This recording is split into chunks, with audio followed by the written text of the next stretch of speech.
friends, it's Rana, and last week for the first time ever I found out about something really cool called Non-Fiction November, which made me very happy because I really love and enjoy reading non-fiction books. So at the last minute I decided to participate in it. So Non-Fiction November is hosted by 5 booktubers, I think. I'll leave all their names and links to their channels in the description box down below. Non-Fiction November is a very chill reading challenge. All you have to do is to read more non-fiction books than what you usually read. That means if you don't usually read non-fiction books at all, your only challenge is to read at least one non-fiction book in November. And if you usually read some non-fiction books, you only have to read a little bit more than what you usually read. You don't have to read only non-fiction books. The main goal is to read at least one non-fiction book in November. If you want to read more non-fiction books or all the month dedicated to non-fiction books, it's up to you. As I said, it is very chill reading challenge, and there are some prompts every year that help us pick our non-fiction books and to add a little bit of a challenge element. This year prompts are time, movement, buzz, and discovery. You can interpret them however you want, or you can ignore them completely. I'll leave a link to a video of one of the hosts, a book Olive, of her explaining each one of these prompts, how you can follow them, and some of her recommendations for each one of them. And now I'll tell you about my picks for Non-Fiction November.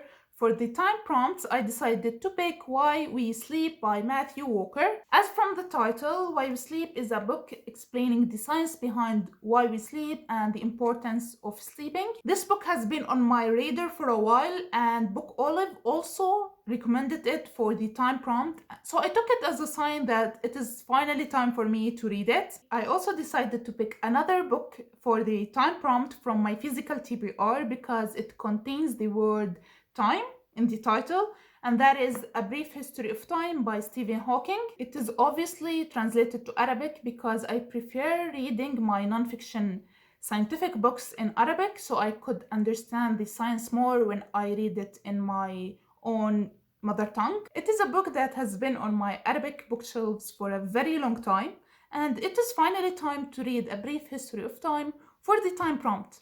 You see what I did there? Wink, wink.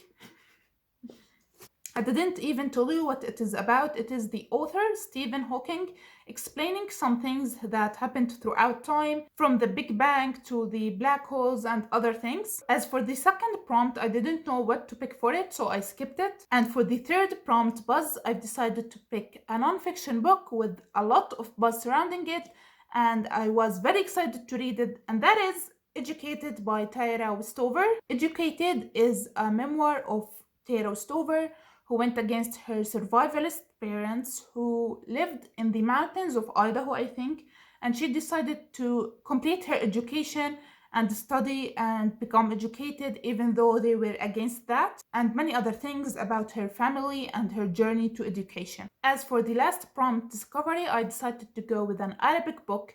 I don't know if it ever got translated into English, but it is in Arabic called الأسطورة والمعنى دراسات في الميثولوجيا والديانات الشرقية. In English it would be Mythology and Meaning, Studies in Mythology and Eastern Religions by Firas Sawah. It is about old Eastern mythology and religions like Assyrian, Babylonian, and Phoenicians. The main reason why I chose it for the discovery prompt is because I am a big lover of mythology, especially Greek one, but I really want to learn more and discover more about other old Eastern mythology. I previously read and loved another mythology book by the same author, and I made a review for that book. I'll put it in the cards up there if you want to go and check it out. So that's it for all my TBR for Non-Fiction November. I think 4 non-fiction books in a month is great for me. I didn't want to overdo it. If you are participating in Non-Fiction November too, please tell me in the comment section what you are planning to read. So that's it for today's video. I hope you liked it. Please subscribe to see my future videos, and I will see you next time. Bye!